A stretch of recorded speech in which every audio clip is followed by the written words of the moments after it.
Good morning, everyone. Thank you for inviting me, first of all. My presentation today is going to be more technical than the previous ones, but feel free to stop me for any question or clarification. My work is about the effect of workplace, the effect of air pollution on workplace safety by looking at the number of accidents that are on the job. And this is a joint work with Domenico De Paolo from the Bank of Italy and Gabriele Curci from the Department of Physics, University of Rome. So, first of all, let me give you the roadmap to navigate my presentation today. It's pretty straightforward. A little introduction and the motivation contribution of the work. Then I will introduce the theoretical framework just to help drive the empirical analysis and interpretation of results. Then I present the data and the empirical strategy and comment the results, the cost analysis, and then I will write some takeaways and policy implications. So, very short introduction. Lord before me has presented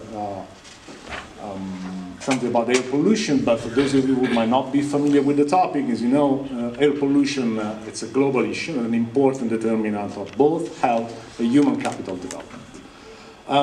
It affects more than the data estimates estimate more than 7 million prematurely deaths every year in the globally, and the costs associated to this externality are huge, about 4% of the GDP in the European Union. Air quality is an important characteristic. It is largely beyond the control of single individuals or firms, and it's considered a public bad, so the externality. Like good air is a public good. So there's room for public intervention in this case. And we had some initiative in the last 20 years, just to mention few, the very important Directive 50/2008 in the European Union and the Clean Air Act in the US, dating back to the 1970s. However, the recommended level from these policies are still systematically exceeded nowadays. Where does pollution come from? Mostly from, it is anthropogenic. 90% of air pollution is derived from human activity, and major sources include road and air transport, heating systems, and power generation. Heating system mostly on urban centers. What do we know about the effects of air pollution? Well, early studies mostly focus on the most severe effects, just the tip of the iceberg.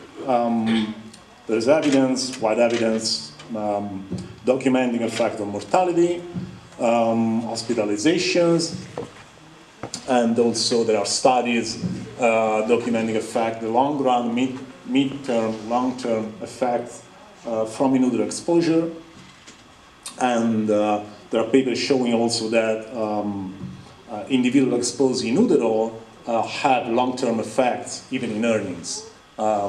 They show, there's a very nice paper by Eisen and co-authors showing that the most exposed individuals have weaker labor market attachments and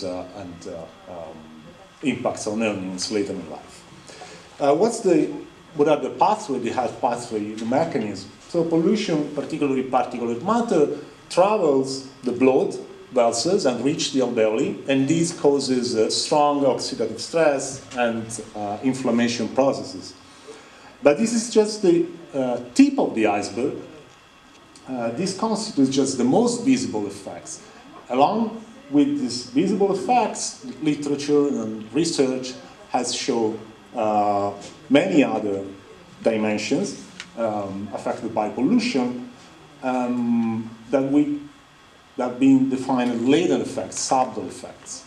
First of all, there's a lot of literature documenting effects on the labor market, on school absenteeism, on labor supply and productivity, and also human behavior. Pollution affects crimes and also risk aversion.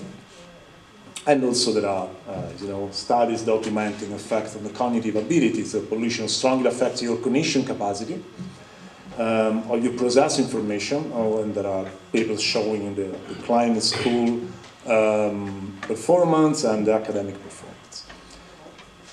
All this evidence is associated to huge costs that have been increasing over time. So I just summarized all the outcomes, and on the y-axis you can see the effect, the severity of the effects, from the most visible to the least visible, and as you can see, there's an increasing in the costs associated with air pollution, as long as more outcomes and more deeper effects have been explored.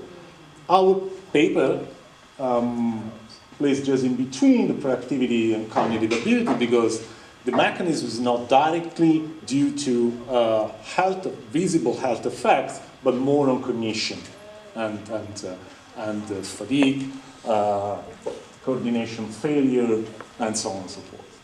So why workplace accidents? Well, because it's a very important, however overlooked labor market outcomes. Even a very low incidence of, which is in Italy 15 out of 1,000 workers, generates huge costs for the society, for the economy. And most importantly, it causes a loss of human capital, formation and development, and ultimately it affects the long-run growth. Now, while we know very well what happens within the firm environment, employers know very well what are the specific risks for which they are direct responsibility. External factors are much less studied. There are a few but influential papers documenting effects of temperature shocks on workplace safety, both in the US, in Switzerland, in Italy, but we know much less about the effects of air pollution on workplace safety. And this is among the few papers documenting this effect, together with the very recent paper by Levy et al. In Israel, that just focuses on the construction sector, and the paper by Cabral and Dillon documenting the effects in the US. So, what are the contributions of this paper? First, we expand our knowledge about the effects of the latent effect of air pollution on a very important labor market outcome. We do that in a setting with strict environmental and workplace safety regulation. Then our administrative data allows for the rich heterogeneity analysis that I will show you later on, and also we estimate effects introducing an original instrumental variable studies that account for both pollution generation and dispersion in the air. And then we explore the both theoretical and empirical implications for risk carriers, so who bears the cost of pollution-induced accidents. And also we extrapolate some monetary costs for agents that have to compensate costs for pollution-induced accidents. So, if there are no questions, I can just go. Yeah, please. Yeah, sorry, but just about the literature that you just covered. So,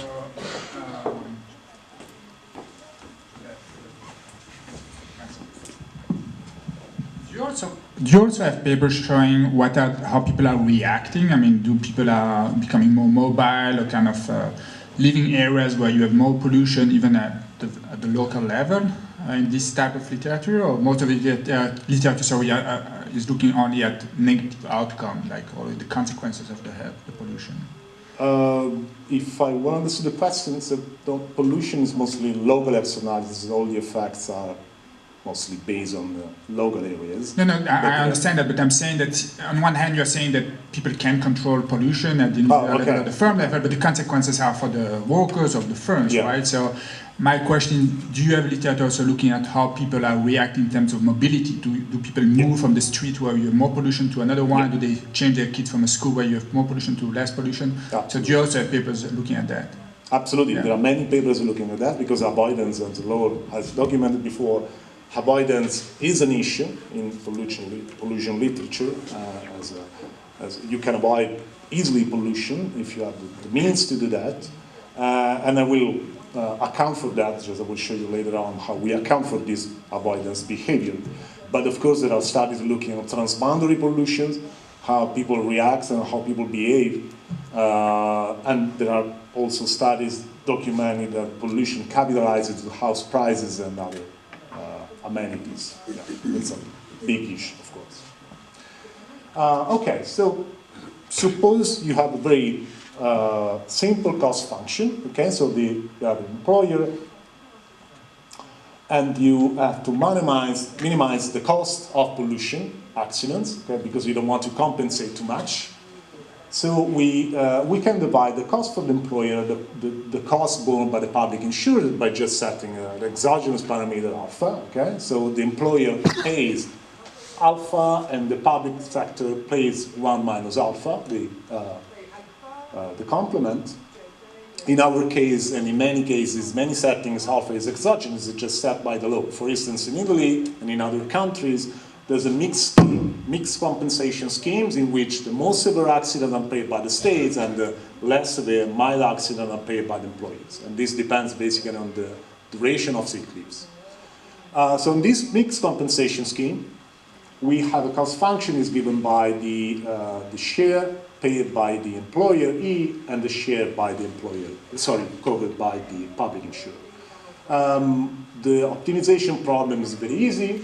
Basically, you minimize the cost function, which is given by 2 different risk functions, gamma, covering all the internal risk, and we hypothesize phi, which is pollution, let's say external risk, on which pollution might be just one, but you might apply these settings to temperature or any other external risk, for which employers have no direct responsibility. So that's the cost of defensive investments, okay, if you want to avoid accidents. So you minimize this simple cost function. Now, one important point is that employers can fail to recognize pollution risk. Why? Because pollution is many times a latent factor, might not be fully aware about the effects of air quality, overall air quality at the workplace. If this happens, basically the investment in defensive expenditure is suboptimal, they underinvest, they don't account for pollution-specific risk. So given that we don't observe the accident-specific cost, we just observe the average cost, we can only approximate this term by estimating the increase in the number of accidents and given by an increase in the pollution level, okay, at the workplace. What we do in this work, we split between the employer share and the public insurance share, and we find that the cost paid by the employers, given that pollution mostly affects less severe mild accidents, these costs are directly borne by employers. And this, of course, has strong economic implications at the micro level, because they might have an incentive to invest in defensive expenditure, even though they are not directly responsible for this public bet. Okay. So they might apply, employers might apply this kind of internalization of external costs given by this public external. That's one of the most important points of this code. Okay, so data. First of all, we use universal workplace accident data deriving from the National Institute for Insurance Against Accident at Work. This is an administrative data set, so it contains the universe of accidents occurred in Italy. Accidents are defined as traumatic event with and without leading to permanent or temporary disabilities. We have both informations. We got data from just 8 Italian regions that in any case are not, so I can say just one part of the slide, but okay, doesn't matter. This geographic distribution is not, I mean, it accounts for both northern region, southern region, and central region. We have a minimum level of underreporting, because underreporting is an issue in this kind of data. In any case, that's the best we can get. We will start to recognize email reports with a minimum level of underreporting the accident data.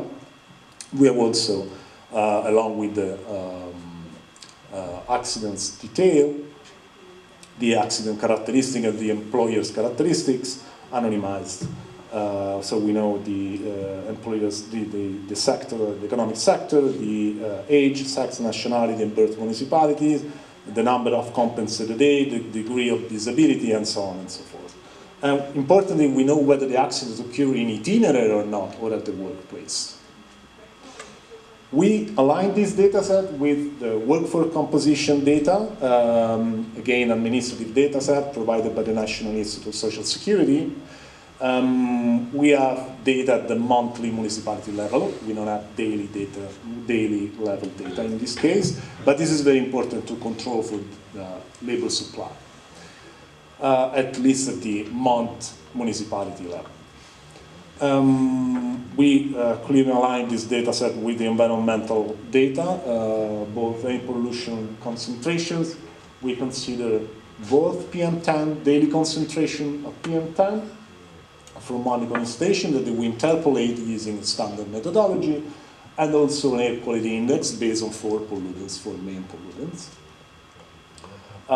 Air quality index is just take the maximums of each pollutant every day, so that's basically it is internationally standardly classified from good to extremely poor air quality. Okay, it's just it's a comprehensive measure of air quality, including in this case 4 pollutants. Of course, we control for weather data. We divide in 10 bins. Daily precipitation, wind speed, humidity, maximum and minimum temperature, and solar radiation. And also we get data from the planetary boundary layer, which is the closest level of the troposphere, which turns to be useful later on. I will explain in a while. We also include extreme events, because they both affect pollution and accidents. Just for ice accumulation, large hail, extreme wind, tornado, lightning. Okay? And we also include controls for national holidays and strikes. We restrict to individuals in the working age, okay, so 16, 70, 67 in Italy, and just single events occurring at the workplace, so we exclude in itinerary events. We match with air pollution concentration data, and we collapse the data at the municipality day cells. And we expand assigning 0 in municipalities with no events, because data set just register whether or not there's an event in that day municipality. We follow a standard procedure to extend pollution exposure up to 30 kilometers. This is a very standard procedure in the literature. But our reference sample is set at 5 kilometers. Then I will show you that the elasticities are relatively constant over time. So that's the final sample. In blue is where monitoring stations are placed, and the extension is the light blue. Okay, the extended sample up to 30 kilometers. These are just summary statistics. What is important to notice here is that accidents not only occur in most traditional risky sectors, but also occur in less risky sectors, okay? As this graph shows. For instance, in service, or in other sectors not considerably risky. Now, what's the empirical strategy to estimate the causal effects? As Law was saying before, we like to assign pollution exposure 50-50 in this room, okay, and then take the mean and measure what happens by controlling for your characteristics. Okay? This is something that can be done, as you know, because it's unethical, okay? So we need to deal with observational data and causal inference techniques. One of them is instrumental variable strategy. What we do is to, in the baseline model, that's a standard multiple fixed effect model, we regress our outcome, number of accidents and disabilities occurring in the municipality C and AT, on the PM time concentrations, controlling for a set of weather factors, non-linearly, and labor supply, workforce composition at the municipality month level, plus a set of fixed effects, municipality fixed effects, so we're using variation within municipalities over time, and seasonal fixed effects, year, month, and day, week, and also we complement these fixed effects using local labor market interact by month by year fixed effects, because it is very saturated model. However, we have some empirical challenges to address here. First, pollution exposure is not random, as it was, of course, not as before. Individuals may sort into less polluted places or more or less polluted periods. Okay, so we have both geographical and temporal avoidance. So while geographical avoidance might not be an issue in our setting because we observe accidents at the workplace, so we know that workers were at the workplace at the time of the accidents, temporal avoidance is more concerning. Then we have a big issue. We have simultaneity bias. What does that mean? It means that, for instance, consider just a simple shift in demand. If I have a shift in demand at the municipality level, workers increase productivity. That means that they work faster. But if they work faster, they pollute more. But if they work faster, they not only pollute more, but they are more, an increased probability to be hit by, to face an accident, okay? Because they work faster. So this simultaneity introduce endogeneity that we have addressed somehow if you want to get the causal effect. So our proposal is an instrumental variable approach using two instruments, relatively new, I would say. The first is the planetary boundary layer thickness. What does that mean? The PBR is the lowest layer of the troposphere, okay, and it fluctuates. It just fluctuates randomly once you control for weather factor and seasonal fixed effects. So the residual variation is just orthogonal to economic activity because it depends on many factors, not only local but also a more global level. To give you the idea, what's the mechanism behind? So when the PBR is higher, pollution comes, imagine a cylinder, okay, that fluctuates up and down. So when there's more vertical space, the dilution of pollution increases, okay? And there's more ventilation and pollution concentration is much lower. When the PBR gets down, the thickness is less deeper. Pollution concentration increases, ventilation decreases, and PM10 gets higher, okay? So a very simple mechanism. So this variable has both seasonal and hourly variation, okay? And again, to give you an idea of how that works, in red there's an air quality index, while in red there's a PBR variation. This is the seasonal variation over a year. This is the daily variation over a month. So both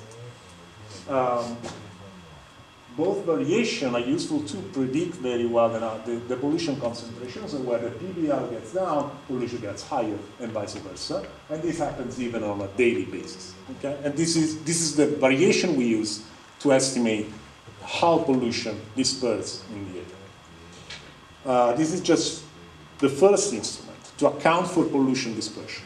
To account for pollution generation, we use exogenous rules. We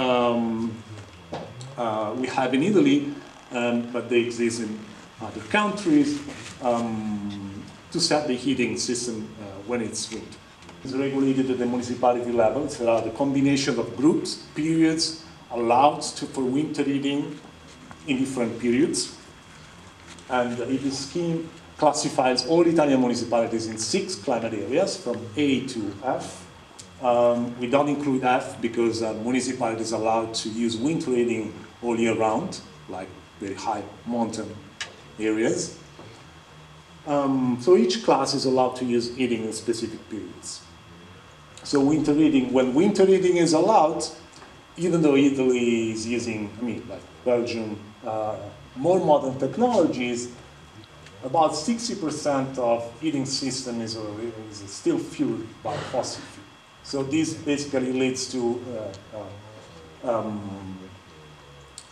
this discharge a significant mass of emissions, mostly PM10 and carbon monoxide. This is the combination of classes. So from A allowed to from December the 1st, March 15, and so on and so forth. So we use this variation in a staggered design as an instrument to account for pollution generation. So results. I will first show how both instruments work. Okay, so that's the correlation between winter reading PBL and PM10 concentrations. Okay, so to what extent our 2 instruments predict PM10 fluctuations.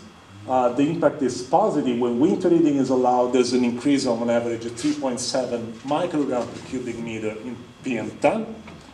And when the PBL gets higher, the decrease for each meter is about minus 0.008 microgram per cubic meter for each meter increase.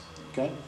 So they go in the expected direction. PBL, when it gets higher, decreases pollution, and when winter reading is allowed, pollution increases by about 4 microgram per cubic meter a day.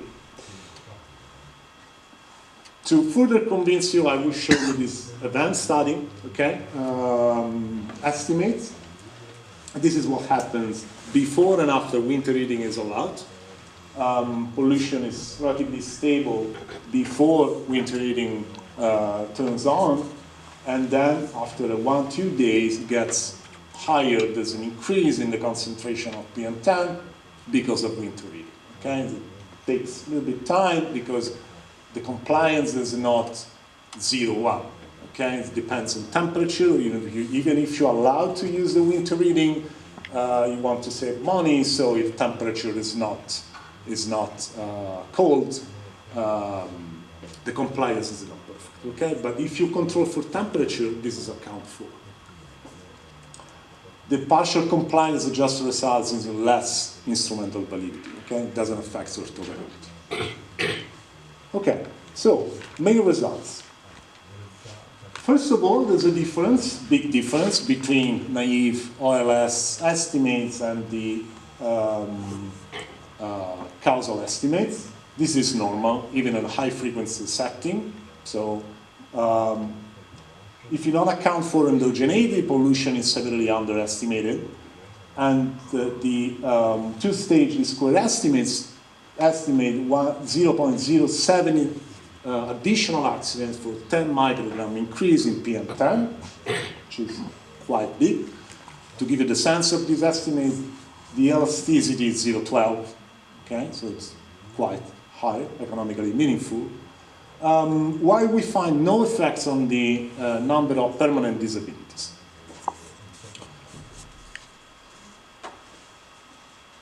This is the same estimate using the accident probability. So the probability increased by 0.015 percentage point for each day municipality for 10 microgram increase in PM10.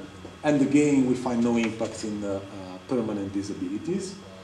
And those are the main results.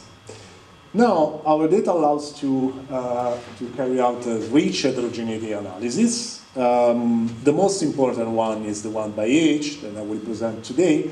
Why age? Because age is could be a good proxy for work experience, not a perfect but a good one. So we want to understand who are the most exposed to air pollution at the workplace. The results are not straightforward. We find much stronger effects for the youngest workers between 15 and 25 years. So part of this is under the legal age, because they are much weaker labor market attachments, they are front risk, they even much less able to deal with job risks. So this makes perfectly sense that they experience higher risk of accidents conditional on pollution. The effect is significant and relatively stable for mid-experienced workers, while we find much weaker effects, non-significant effects for workers close to the retirement age. Okay? While the effect of disabilities is always never significant. So now one may wonder whether the increase in age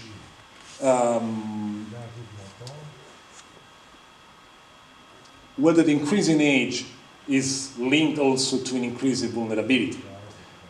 Because you want to understand whether vulnerability increases as age increases, but at the same time, if you get older, you are more able to deal with risk at the workplace. So while on one hand we expect an increase in pollution impacts as you get older, okay, because you are more vulnerable because of biological vulnerability, we might expect an opposite impact on the same age gradient because you are more able to deal with risk. So they go in the opposite direction. Okay? We are not able to perfectly disentangle these impacts, but I will show you something based on aggregate data on the workforce. We divide the workforce composition in 4 classes: the mid-level, low-level, high-level, and very low-level. And these fully interact this with age classes. And what we find is a similar pattern in which the experience doesn't play a strong role in the case of younger workers, while it plays a strong role in the case of mid-level, mid-age workers. So this means that experience helps workers to deal with risk, to prevent them from air pollution risk. And this occurs especially for mid-experienced workers, and seems not to affect the youngest ones.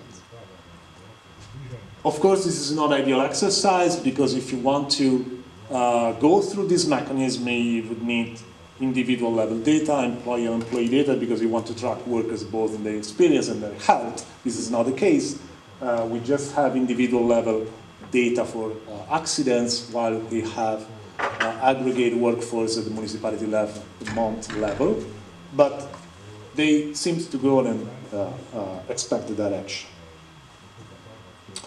Okay, so other margins of analysis. The effect seems to be stronger for males, but still significant for females. They survive when we estimate the effect without the manufacturing sector. This signals that we are not, this is a kind of robustness check. Even in traditionally risky sector, we find significant impacts, and the elasticity is the same order of magnitude of the full sample results. Again, when we exclude construction sector, another risky sector, and also elasticities are larger in the traditionally risky sector, construction and manufacturing, but still exist in the services. Then, just to conclude, some cost analysis. So who bears the cost of workplace accidents? Employers are always responsible for safe working conditions, but if there is so this mandatory scheme is complemented by mixed insurance responsibility. So depending on the scheme, employers could bear at least a share of these costs. And this in Italy depends on the severity of the accident. So for sick leave, less than 3 days, employers fully pay the cost, while for sick leave, longer sick leave, the state pays the cost. Okay? So we want to understand who bears the cost for pollution-induced accidents in this case. So we split the sample by dividing the sample between mild accidents and more severe accidents. And what we find is that most of the effect of air pollution, at least in these settings, occurs for mild accidents. Okay? And this means that employers have a direct responsibility to pay these costs. Okay? And this represents about 60% of the total accidents, pollution-induced accidents. Okay? So these have implications, of course, because the fact that employers must pay the cost, about 60% of the cost of the total accidents, means that they are not directly responsible for this externality, but they might carry out some optimization strategy to save the cost of accidents. Okay? And the only way to do that is to invest in additional safety, specific for pollution, even though basically the pollution overall air quality is beyond their control. Okay. This is the case because we found significant effects in the case of for employers' responsibility, and the cost is estimated using the average cost provided by the OSHA, about 80 euros for 10 microgram increase in PM10, of which about 47 euros rests on the employer. Okay, so about 60% of the total cost of an accident induced by air pollution, which is economically meaningful. Just to conclude, okay, I will not show you about the robustness check, but what are the takeaways? Pollution generates sizable costs at the workplace. Why? Because a sizable part of these costs are borne by employers. So workplace insurance basically works as a non-pecuniary tax for employers. And the last takeaway I would mention is just air pollution disproportionately affects younger workers, and this increase the inequality at the workplace and have implication on the human capital accumulation and early career development. So thank you very much.